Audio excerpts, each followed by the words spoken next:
You can read Shakespeare in English. You can sit in a busy coffee shop and debate, complex global politics for hours. Right.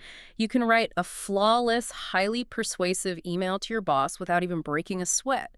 But the moment your smartphone rings and an unknown number flashes on the screen, something terrifying Oh, happens. absolutely. Total panic. Your heart rate spikes, your palms start to sweat, and all that beautiful, sophisticated vocabulary you've spent years acquiring, it just instantly vanishes. It really does. It's like it was never there. In a fraction of a second, your language skills regress to that of a panicked toddler. And it makes you wonder, why does the simple absence of a human face completely destroy years of language study? It is a phenomenal question. Mhm. And, well, it has to do with how our brains are fundamentally wired for communication. We like to think of a conversation as just, an exchange of audio data. Like a data transfer. Exactly. But it's not. It's really a multisensory experience. Hmm. Up to 70% of human communication is entirely nonverbal. 70%, that is a massive chunk. It's huge. When you're sitting in that coffee shop you mentioned, your brain is quietly reading thousands of micro expressions. You're looking at the person's eyebrows, the tension in their jaw, the movement of their hands. Right, you're getting all these clues. Precisely. You are subconsciously relying on lip reading to help decode the vowels they're pronouncing. In cognitive science, there's something called the McGurk effect. The McGurk effect, what's that? It basically proves that what we see actually overrides what we hear. Your eyes literally tell your ears what sound is happening. So when the phone rings, it's not just that we're nervous. We are literally experiencing sensory deprivation. Exactly. Without those visual cues, your auditory cortex is suddenly forced to do 100% of the heavy lifting. The safety nets are entirely stripped away. Because you can't see them nodding to show they understand. Right, and they can't see your face contort when you're confused, you're flying blind. Add the pressure of doing this in a second language, and it is a recipe for absolute cognitive overload. It really is the ultimate test of spoken English. And if you're listening to us right now and nodding your head because you know exactly what that panic feels like, I want to formally welcome you. You're in the exact right place. We are definitely going to fix this today. Yes, because today our deep dive is focusing entirely on 100 essential phrases and how to talk on the phone in conversation. Our goal is to take that terrifying, ringing piece of glass and metal and turn it into a tool you can control. But to do that, we need to introduce a radical mindset shift right at the beginning. Mm. Most language learners operate under the assumption that to survive a phone call, they need to construct perfect, grammatically flawless sentences on the spot. Oh yeah, they try to build the perfect sentence in their head before they even speak. Exactly. They try to apply the rules of generative grammar in real time. But that's not how native speakers actually use the phone. Phone English doesn't require complex textbook grammar. So what does it require? It requires the mastery of natural, reusable chunks of spoken language, just blocks of sound. I think we need a solid analogy here because this concept of chunks is like the secret weapon for anyone learning a language. It really is. Imagine that learning textbook grammar is like being handed a pile of loose bricks and a bucket of wet mortar. Okay, I like where this is going. Now imagine a customer is waiting on the phone, tapping their foot, and your brain is desperately trying to build a wall brick by brick. It takes too long, and it's exhausting. And you're bound to drop a break. Exactly. A chunk, on the other hand, is a prefabricated wall.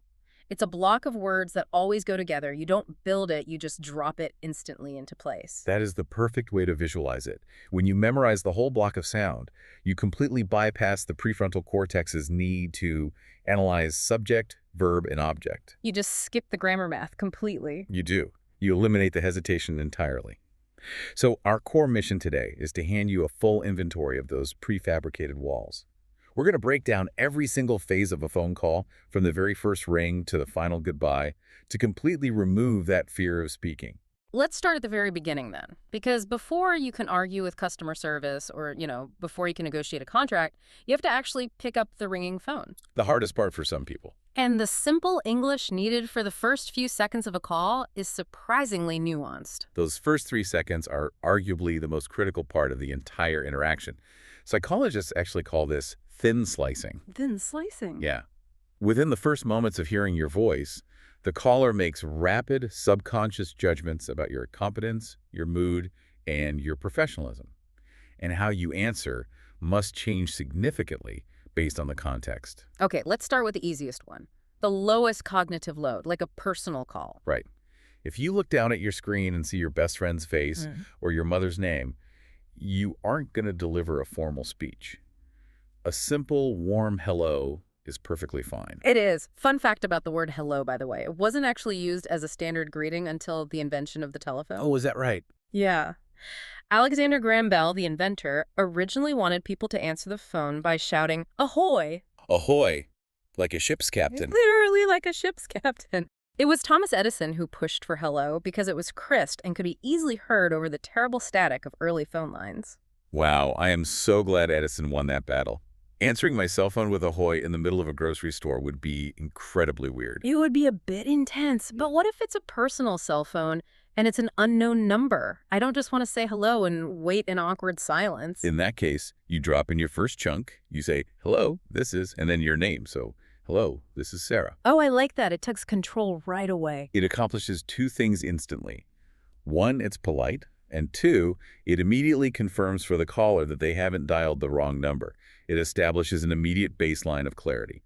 But work is a completely different ecosystem, right? If I pick up the main line at a corporate office and just say hello, that feels entirely inadequate. It feels like I'm answering the door to my house in my pajamas. Yeah, it's way too casual for an office. In a professional setting, you have to elevate the formality to establish authority. You need a structured three-part chunk. Break that down for us. What are the three parts? A highly standard way to answer is a time of day greeting, your identification, and your status. So, good morning, this is David speaking. Nice and clean. Or, if your primary role is to assist clients, you can say, good morning, this is David, how may I help you? How may I help you? That is such a magnificent prefabricated wall.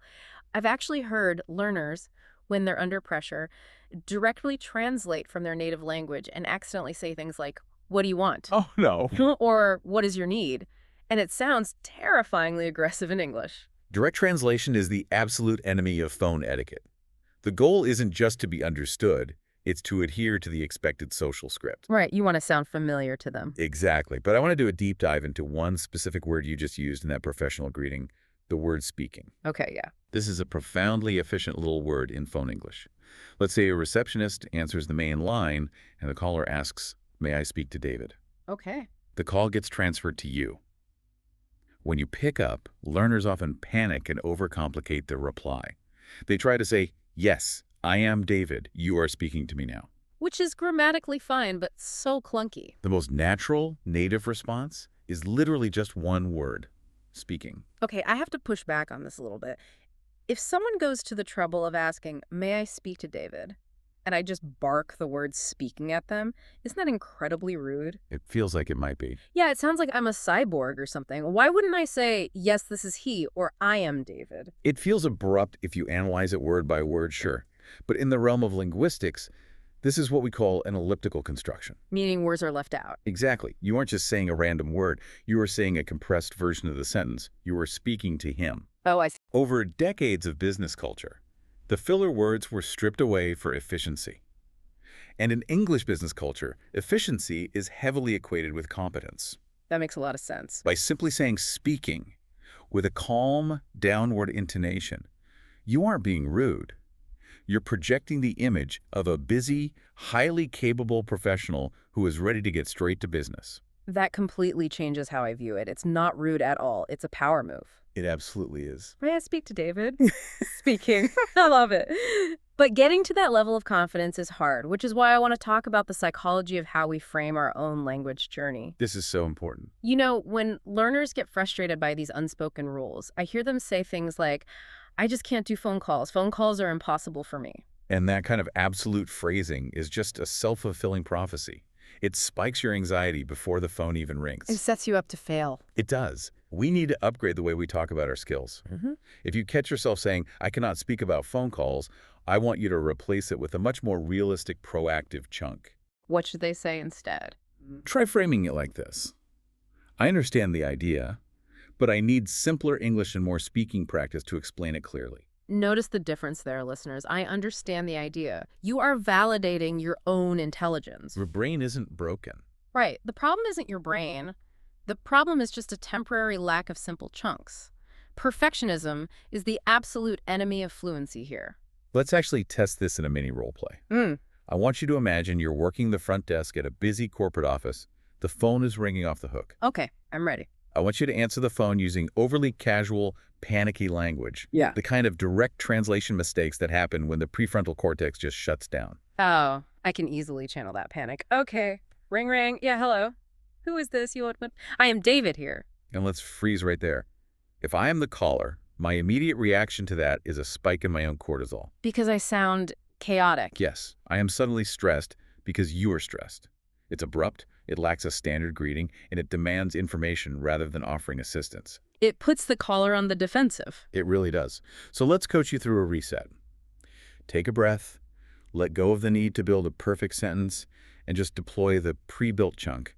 Greet, state your name, and offer assistance. Go.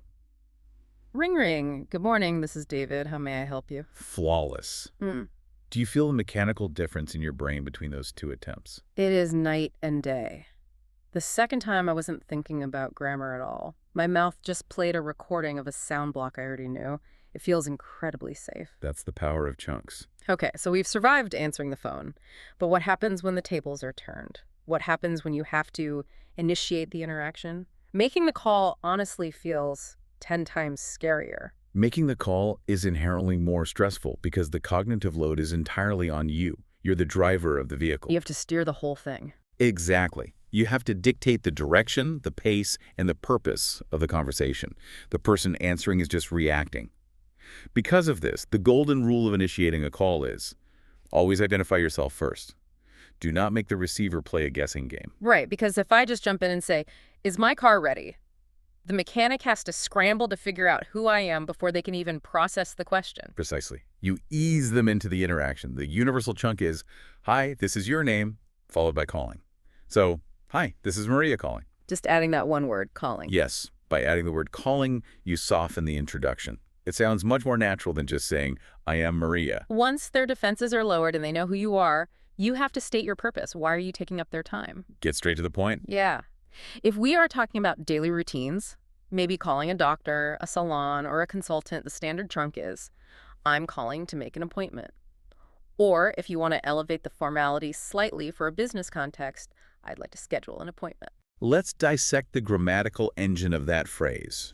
I'm calling to.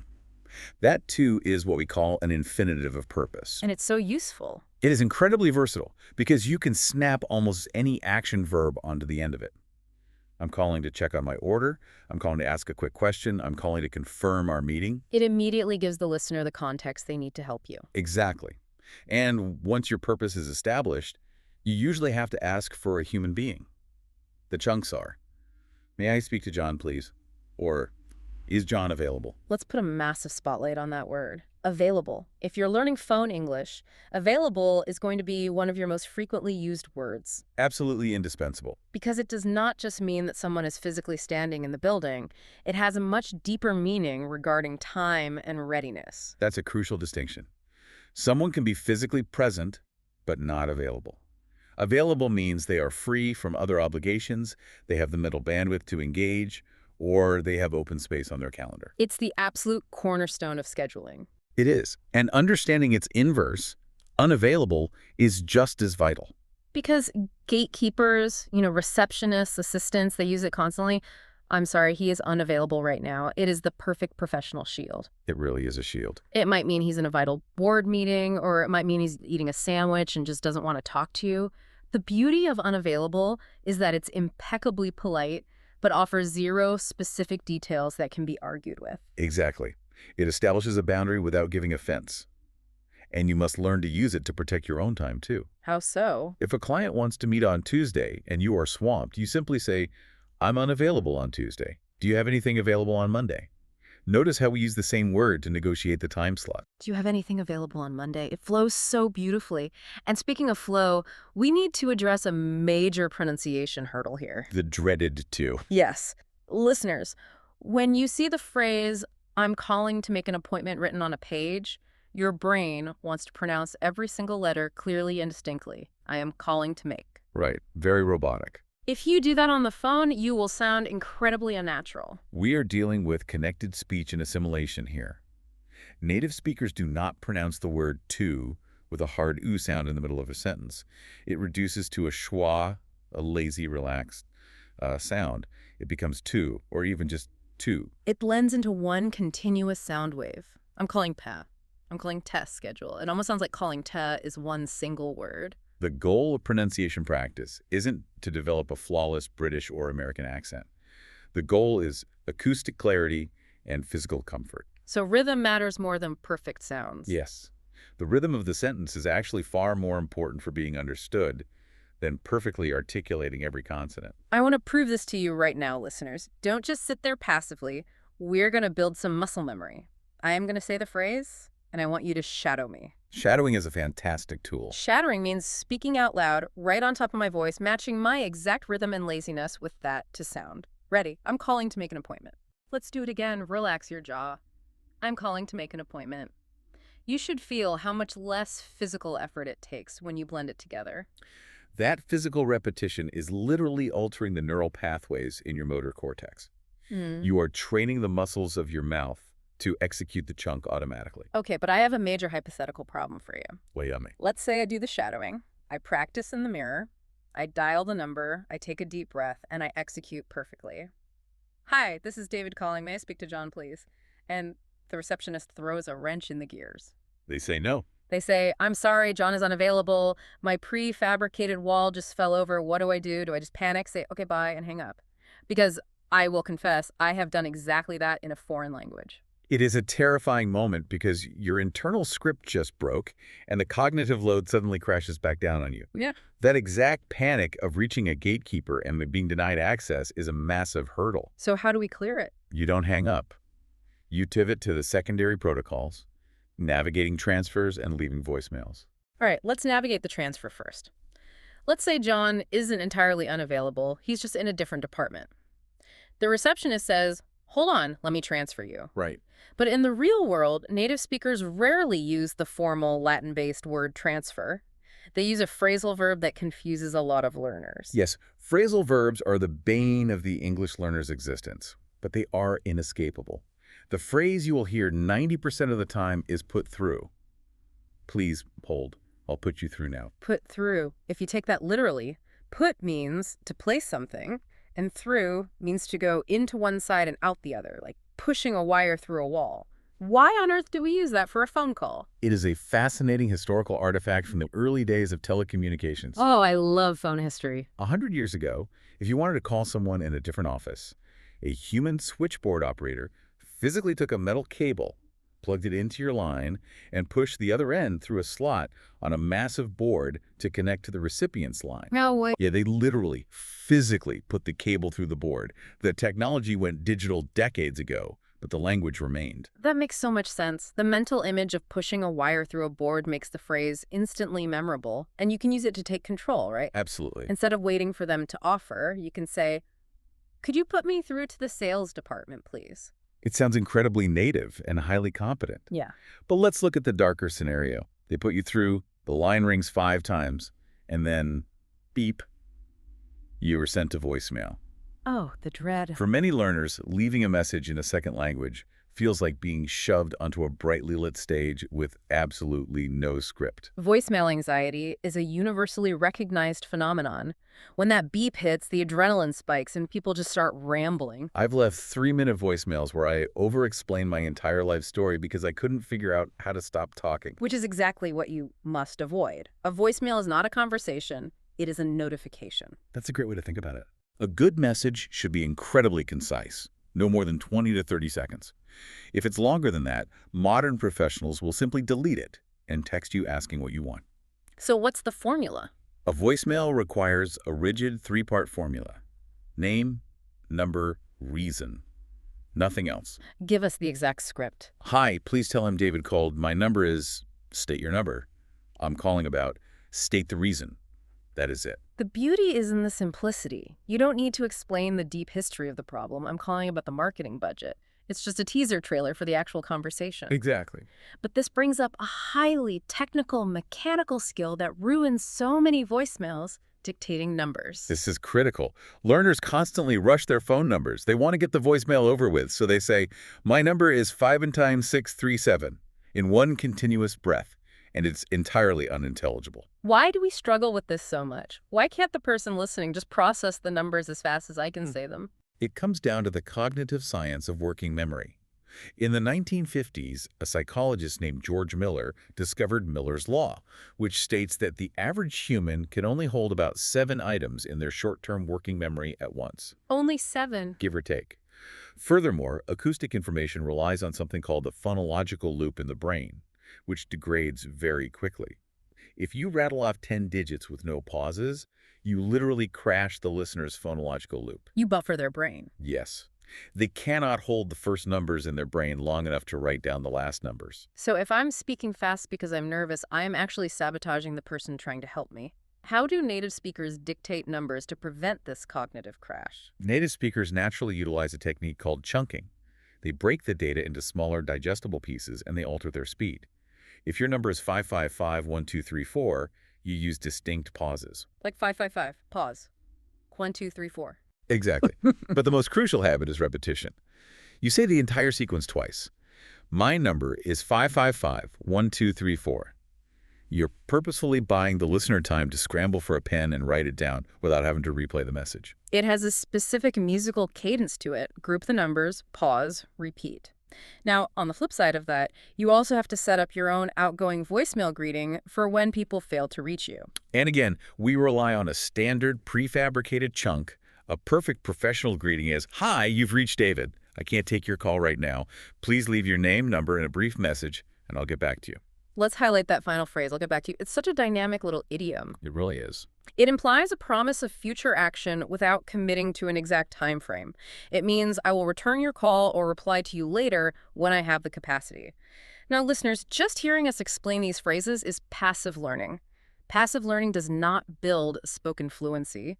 We have to activate it. Moving vocabulary from your passive understanding into your active physical production is the entire game. Yeah. So let's do an active coaching upgrade. I love these. We're going to take a clunky, direct translation of a voicemail and upgrade it to the smooth chunk. I'll pretend to be the nervous learner setting up their phone for the first time. Hello, this is my phone. I am not here.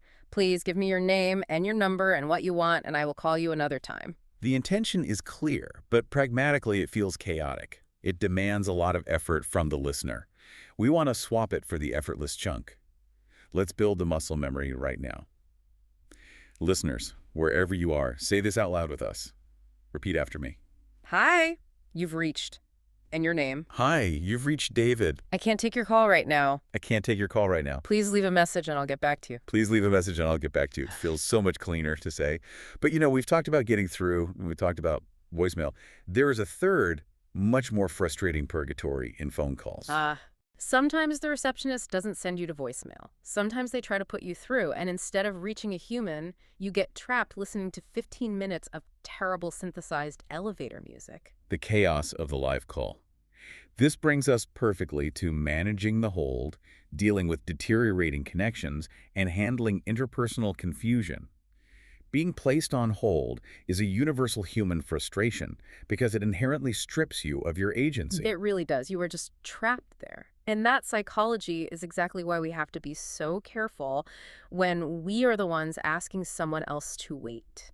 This is a huge trap for learners. I hear learners all the time when they need to check something on their computer, they just tell the caller, wait, or wait a minute. Which is considered a significant breach of etiquette in English business culture. Why is wait so offensive? It's literally the action I want them to perform. I need them to stop talking and wait. It goes back to pragmatics and face-saving strategies. Wait is an imperative verb. It is a direct command. Like a military order? Exactly. When you use an imperative, you are asserting total dominance over the other person's behavior, much like you would command a dog to sit. It removes their illusion of choice. Instead, we use a modal verb to turn the command into a polite request. Give us the chunk. The standard professional chunk is, "Could you hold for a moment, please?" Could you hold? By asking a question, even though they don't really have a choice, you are preserving their dignity. And if it's a casual call, maybe a coworker you know well, can you be a bit more relaxed? Certainly. In casual context, an idiom is very common. Hang on a second. But regardless of whether it's formal or casual, the most crucial make-or-break moment of this interaction happens when you finally return to the line. Yes. When learners finally find the information and come back to the phone, they almost always say, "Okay, I'm back," or "I'm here," which isn't grammatically wrong, but it completely ignores the social transaction that just occurred. Exactly. You ask them to sacrifice their valuable time. When you return, you must explicitly acknowledge that sacrifice. The absolute best chunks for this are, "Thank you for holding," or "Sorry to keep you waiting." It's an apology and an acknowledgement. Yes, these phrases act as social lubricant. They instantly smooth over the irritation the person might be feeling after listening to that terrible hold music. Sorry to keep you waiting. It validates their patience. Now, what happens when the problem isn't the wait time, but the technology itself? You're in the middle of a crucial sentence, and suddenly the audio sounds like the person is speaking to you from the bottom of the ocean. Handling a bad connection requires highly specific vocabulary. If you just say, "Your phone is broken," or "The sound is bad, it sounds clumsy," you need to vividly describe the acoustic failure. So what do we say? The most natural native phrases are, "I'm losing you," or "You're breaking up." Let's look at the imagery of "you're breaking up." I love that phrase. It perfectly describes the digital packet loss of modern cell networks. The continuous sound wave is literally breaking into jagged, disconnected pieces before it reaches your ear. It's a highly visual metaphor for an auditory problem. Another excellent phrase, if the audio's cutting in and out rhythmically, is, "I can only hear every other word." Oh, that's a good one.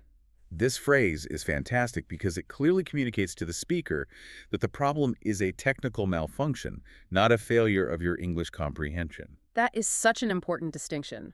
But what if the connection is crystal clear, perfectly 5G, but the person is just mumbling or speaking too softly or talking like an auctioneer? We need to clearly separate two very different phrases. Speak up versus "I didn't catch that." This is perhaps one of the most vital distinctions in phone etiquette. Speak up is a phrasal verb that pertains exclusively to volume. Only vol. Right. It means to project your voice louder. "Could you speak up, please? There's some background noise on my end." It is a polite but direct instruction regarding their physical output. But learners frequently misuse this. If the volume is completely fine, but the native speaker is using complex slang or talking incredibly fast, a learner will panic and say, "Speak up," or repeat. And then what happens? The native speaker just yells the exact same confusing slang at them, only louder. Because you misdiagnosed the problem. If you didn't hear or didn't cognitively process what was said, the magic golden phrase is, "I didn't catch that." I want to pause here because this phrase, "I didn't catch that," is a superpower for language learners. Let's be honest, when you don't understand something on the phone, the instinctual, panicked response is to blurt out, "What?" Which is incredibly abrasive. But wait, if I say, "I didn't catch that," doesn't that make me sound weak? Doesn't it expose the fact that my English isn't perfect? It's a counterintuitive truth of English pragmatics. Highly fluent native speakers constantly blame their own hearing to save the other person's face. Right. Yes, if you say, "What?" or "You are speaking too fast," you are directly criticizing the speaker's ability to communicate. You are blaming them. By saying, "I'm sorry I didn't catch that," you are employing a brilliant face-saving strategy. It's diplomatic. Exactly. You are metaphorically taking the blame. You are saying, "Your speaking is fine. My brain just failed to catch the words you threw at me." I didn't catch that. Could you say it again?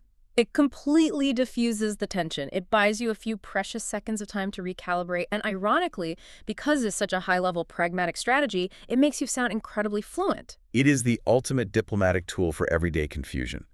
But what happens when the situation is no longer everyday? Things can go wrong fast. Right. I didn't catch that. Was great for a chat with a colleague. But what happens when the stakes escalate? What happens when you're dealing with a severe conflict, a broken product, or a genuine medical emergency where you absolutely must be understood? We have to talk about navigating high-stakes situations.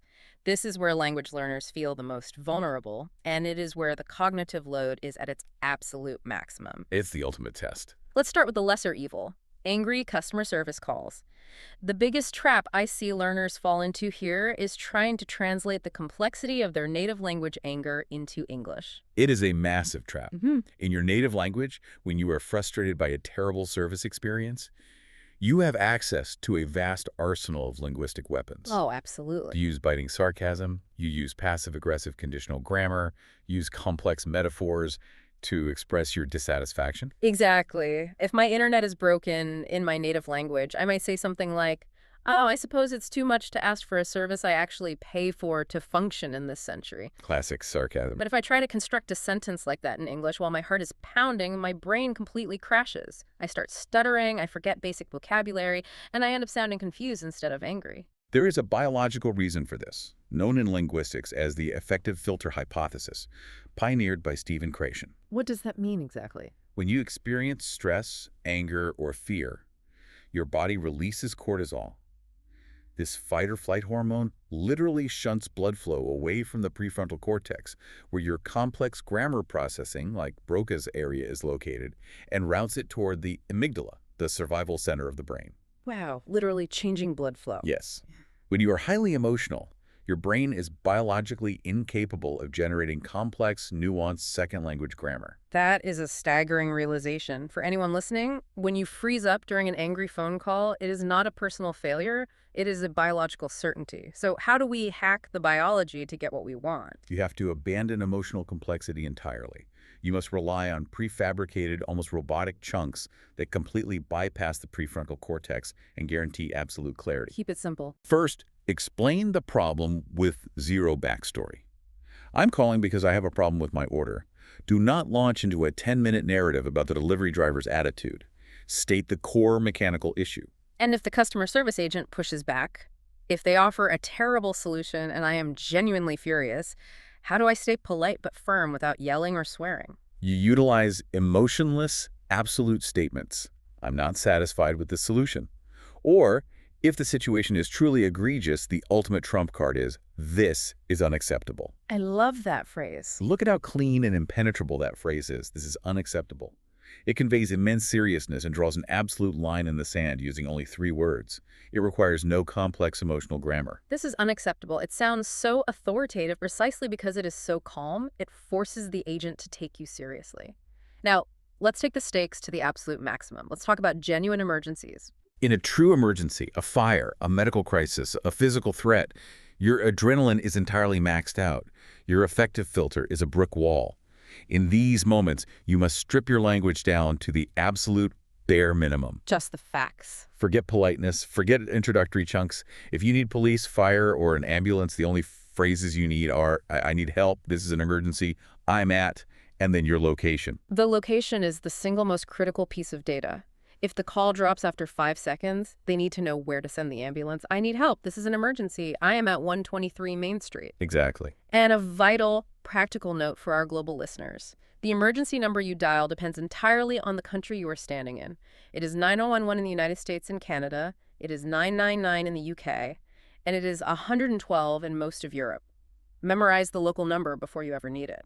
When you look at these high-stakes scenarios, the common thread is that complexity is the enemy of communication under pressure, which is why reframing how we view difficult topics is so essential. Yes, let's look at how we process this. When faced with the idea of yelling at a customer service agent in English, a learner might say something self-defeating like, "This topic is difficult." That is a linguistic dead end. It offers no way forward. We can upgrade that to a sentence that acknowledges reality but provides a proactive framework. Try this. This topic feels difficult at first, but it becomes easier when you explain it with simple examples. Look at the structural pivot there. You validate the initial feeling of difficulty, but you immediately attach the solution, simple examples, to the end of the thought. You are training your brain to seek simplicity. It's a much healthier mindset. Okay, let's let our heart rates come down. We've survived the emergencies and the angry complaints. Let's move away from high-stress survival and explore how we use phone English to manage the enjoyable logistics of our daily lives. This brings us into the realm of retail, restaurants, and general daily inquiries. The beauty of these calls is that they are highly predictable transactions. Because they follow rigid social scripts, we can master the specific vocabulary needed for them very quickly. Let's start with the classic, restaurant bookings. You are planning a dinner party. You call a popular restaurant. The perfect, efficient chunk to launch the transaction is, I'd like to make a reservation for number people at time. So I'd like to make a reservation for 4 people at 8:00 p.m. It is surgically precise. It gives the host every piece of necessary data in one breath. However, because it's a popular restaurant, you must be prepared for the negative response. They might be busy. Frequently, the host will reply that they are fully booked or all booked up. Both of these phrases mean there are absolutely zero tables available. All booked up. It's a great little idiom. But let's shift from services to products. Say you were calling an electronics store to see if they have a specific cable before you spend 30 minutes driving across town. What verb do we use to ask about their inventory? It's not just, do you have? While do you have is grammatically fine and perfectly understood, the more natural native retail phrase is, do you carry? For example, do you carry HDMI cables? Verb do carry. It is asking a broad question about their catalog. Is this a type of item that your store generally sells? Okay, but just because they carry it doesn't mean I can buy it today. If they carry it, but 10 people bought it this morning, I'm out of luck. Exactly. And that introduces the critical binary of retail vocabulary, Mm. in stock versus out of stock. Mhm. If an item is in stock, it means it is physically sitting on a shelf in the building, available for you to purchase right this second. Right.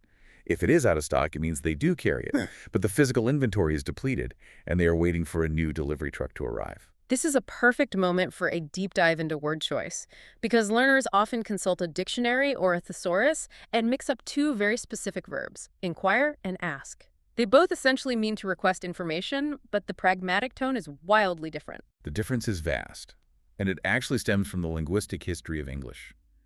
After the Norman conquest in 1066, French, which is a Latin-based language, became the language of the elite, the courts, and the law. Oh, a history lesson. Old English, which is Germanic, remained the language of the common people.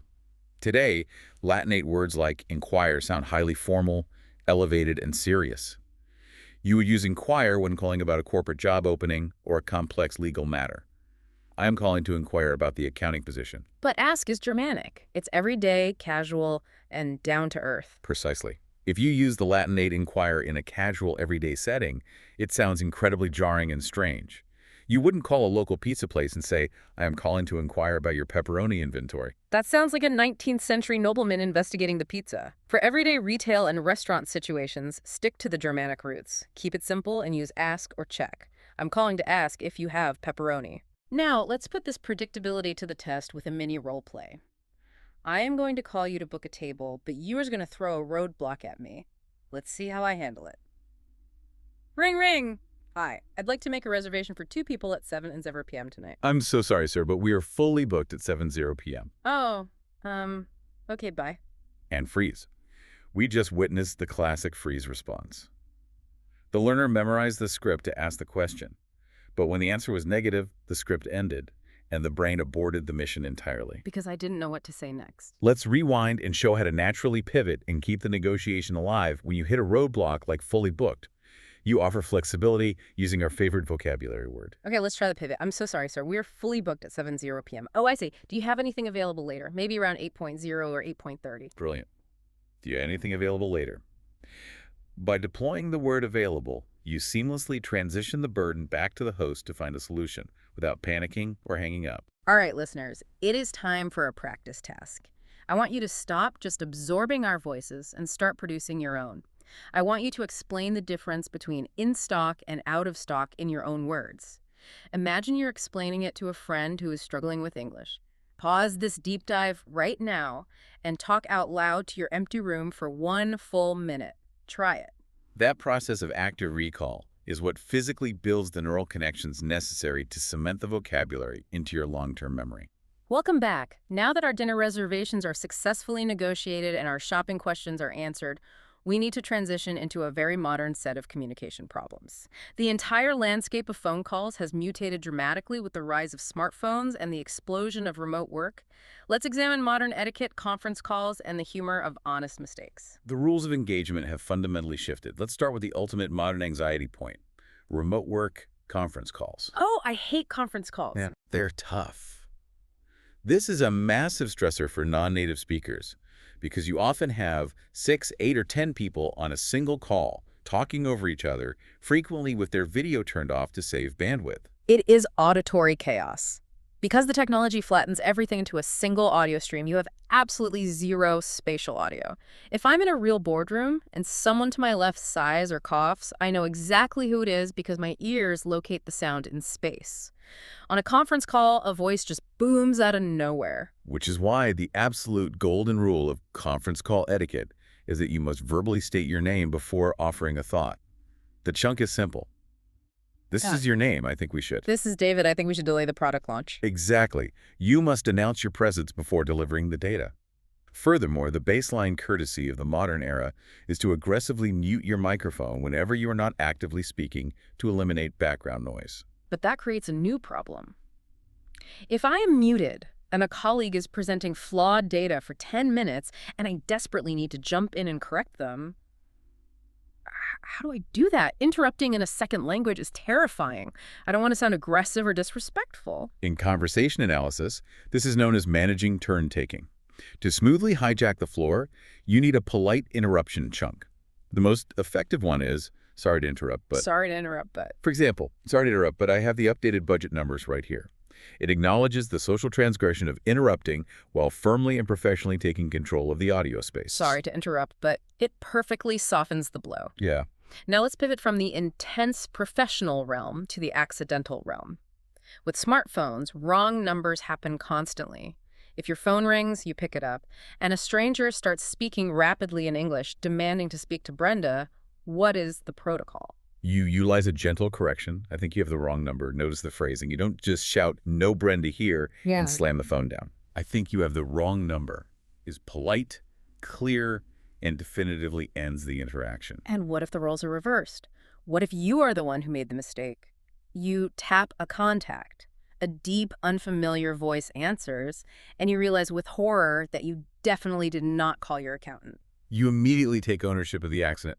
I'm sorry, I must have dialed the wrong number. I have dialed the wrong number. It is a universal human error. It happens to everyone.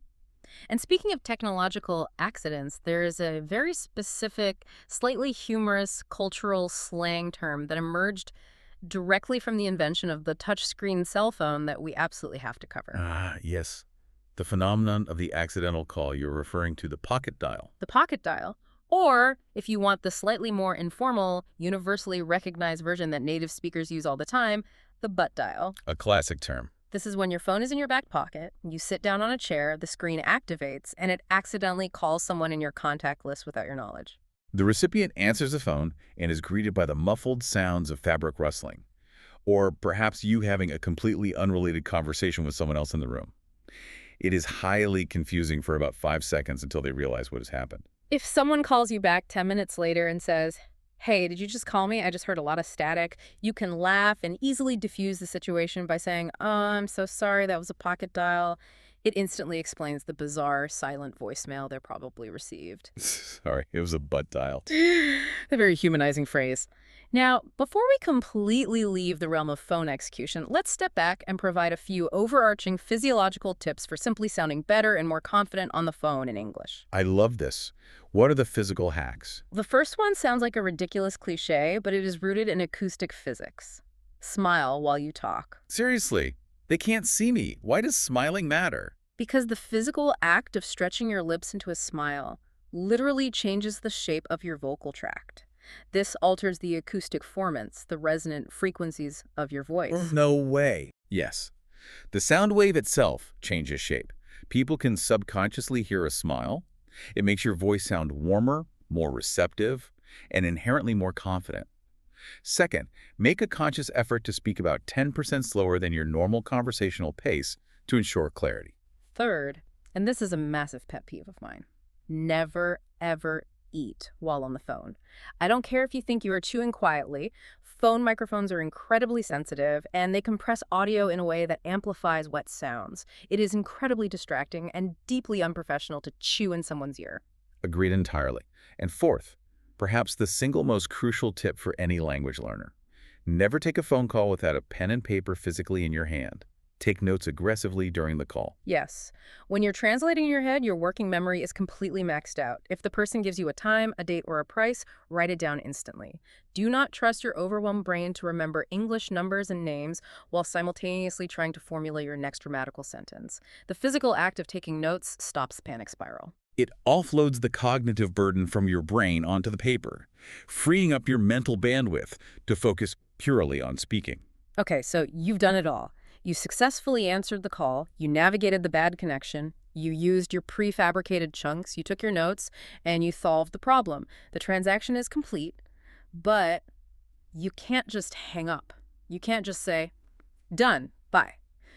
That brings us to the most delicate, socially complex part of the entire conversation. We have to discuss the art of the goodbye and following up. Ending a phone call in English, particularly in American or British business culture, is a highly choreographed, pragmatic dance. It requires a very specific sequence of It's the events. whole process. It is. In pragmatics, there is a concept called politeness theory, developed by Brown and Levinson. According to this theory, abruptly ending a conversation is a face-threatening act. A face-threatening act. Yes. By hanging up suddenly, you're essentially signaling that you no longer value the other person's company, which threatens their desire to be liked and respected. It's like landing a commercial airplane. You don't just cut the engines and drop out of the sky. You have to initiate a slow, controlled descent so the passengers don't panic. So how do we begin the descent? What is step one of the sequence? Step one is to explicitly signal the end. You have to give them a verbal warning that the conversation is wrapping up. The most common, highly polite chunks for this are, well, I should let you go, or I won't keep you any longer. I want everyone to notice how brilliantly polite that phrasing is. I should let you go. It frames the termination of the call as a favor to them. It implies that you are respecting their valuable time, even if, in reality, you are the one desperately trying to get off the phone. I won't keep you any longer. It's a pragmatic masterpiece. It really is clever. Step two, which is optional but highly recommended in professional settings to soften the blow further, is to provide a brief, external reason for ending the call. I have another call coming in, or I have a meeting starting in 5 minutes. Shifting the blame to the schedule. Exactly. This proves that you aren't hanging up because you are bored with them, but because external duties call. And finally, step three is the actual execution of the goodbye. Thank you for your time, or for less formal calls. Talk to you soon. So if you string the whole choreographed sequence together, it flows like this. Well, I should let you go. I have a meeting in 5 minutes. Thanks for your time. Talk to you soon. It is a flawless three-part harmony. However, we need to do an in-depth analysis of a crucial step that highly competent professionals insert right before they initiate that goodbye sequence. They confirm the details. Wait, I have to ask about this. If I just spent 10 minutes struggling through a second language to organize a meeting, and right before I hang up, I summarize everything, doesn't that make me look like I have a terrible memory? Doesn't it look like I wasn't paying attention? Not at all. In business communication, mutual intelligibility is prioritized over ego. Summarizing is the ultimate proof of active listening. You do not want to hang up and wonder if they said Tuesday or Thursday. That would be a disaster. The perfect chunk to initiate this safety check is just to confirm. For example, just to confirm, the meeting is at 3:00 p.m. on Tuesday. Correct. Just to confirm, it's brilliant because it forces a binary response. They either have to say yes exactly or no, I said Thursday. It catches the tiny, disastrous miscommunications that naturally happen due to language barriers before the call actually ends. Exactly. Let's do a quick vocabulary focus on some specific action words commonly used during this confirmation stage, especially when organizing future events. We need to strictly distinguish between two verbs, reschedule and cancel. This is a vital distinction because mixing them up causes chaos. If you cancel an appointment, you are deleting it entirely from existence. The event is dead. If you reschedule an appointment, you are keeping the event alive, but you are moving it to a new date or time. I need to reschedule our meeting for next week. And closely related to the logistics of scheduling is the highly common phrase, make it. In this context, it doesn't mean to physically build or construct something.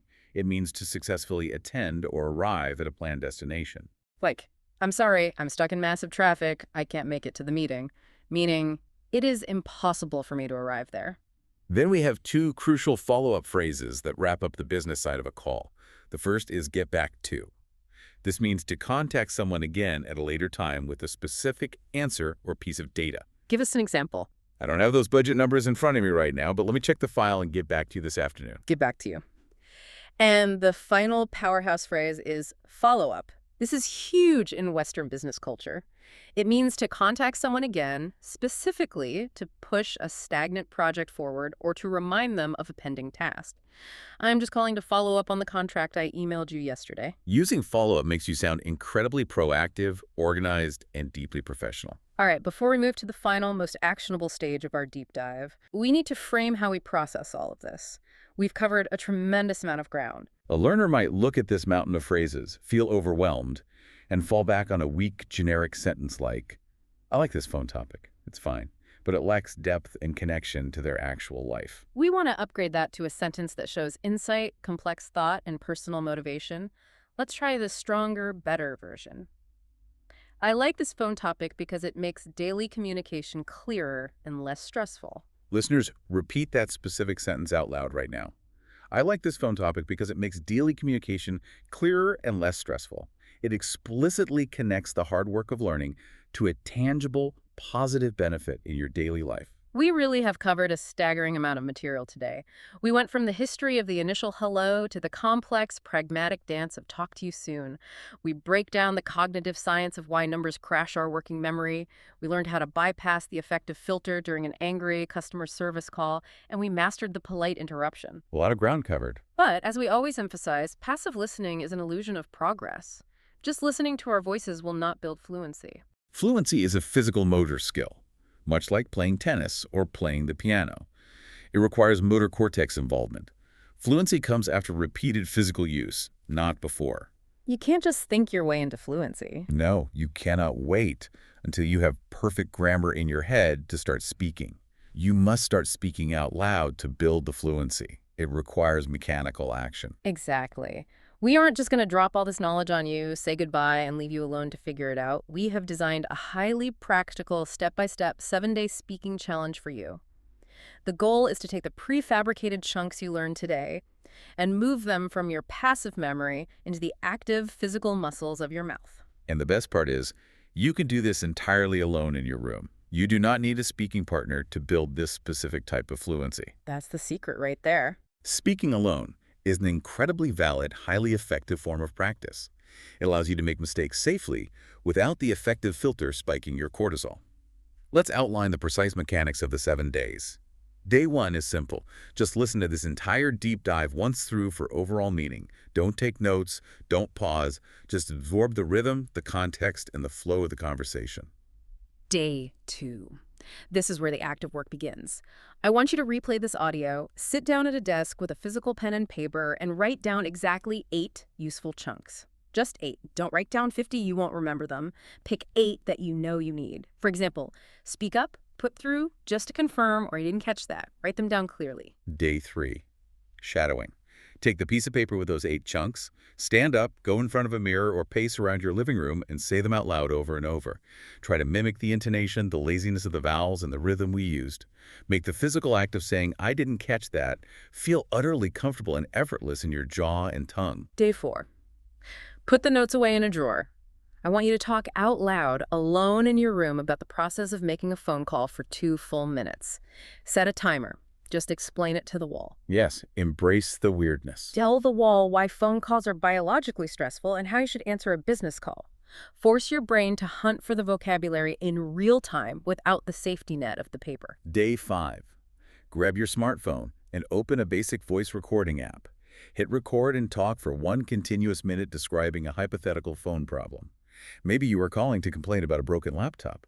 Then stop and listen back to the audio. Oh, hearing your own voice is tough. This will be uncomfortable, but it is vital. Notice where you hesitated. Notice where your brain tried to construct a massive, complex grammatical sentence instead of just deploying a simple, prefabricated chunk. Day 6. Take that exact same broken laptop problem from day 5, hit record again, and retell a story out loud. But this time, ruthlessly force yourself to use simpler English. Use the robotic, clear chunks. I am calling because I have a problem. This is unacceptable. Listen to the second recording. Notice how much smoother and more authoritative it feels when you simplify the grammar. Day 7. The final test of the week. Hold a mini role-play conversation entirely with yourself. Play both the caller and the receiver. Ring, ring. Answer the phone formally. State your purpose. Ask to be put through. Experience a bad connection. Use the exact chunks we practiced to navigate the entire transaction from start to finish. If you commit to the mechanics of the 7-day challenge, I promise you, the next time your phone actually rings in real life with an unknown number, the cortisol spike will be a fraction of what it used to be. You will have a physical toolkit ready to deploy at a moment's notice. Every single time you successfully use one of these chunks in the real world, the fear shrinks, and the neurological pathway for fluency grows stronger. It is a reliable, mechanical process of building habit. It really is that simple. Well, we have reached the end of our journey today. Let's do a quick, high-level summary of what we accomplished. You, the listener, now understand the deep psychology of why phone calls are terrifying, and you have learned how to bypass that fear. You know how to answer confidently, state your purpose, and navigate gatekeepers. You learn the cognitive science behind dictating numbers, how to manage the face-threatening acts of placing people on hold, and how to survive the high stakes of conflict by relying on standard chunks rather than emotional translation. And you learn the delicate, choreographed sequence of ending a call politely, confirming details to guarantee mutual intelligibility. You are armed, you are ready, and you have the prefabricated walls to build any conversation. It has been a truly fantastic exploration of how language and human biology actually function together under pressure. It really has. Listeners, if you want more deep dives like this, if you find this method of breaking down real spoken English, the cognitive science behind it, and the practical chunks helpful, please subscribe to English on Mic and leave a like. It really helps us keep making these for you and finding the absolute best ways to support your learning journey. We truly appreciate you spending your time and your mental energy with us today. Before we go, I want to leave you with a final thought. Something to just let simmer in your brain over the next few days as you do your 7-day challenge. Think about this. If you can master the art of connecting with a human being purely through your voice, managing complex problems, navigating social politeness, and guiding a negotiation without ever once seeing their face, imagine how incredibly easy, how utterly effortless your face-to-face English conversations are going to feel. If you can communicate effectively in the dark, you can certainly do it in the light. Keep practicing, trust the chunks, and we will speak soon.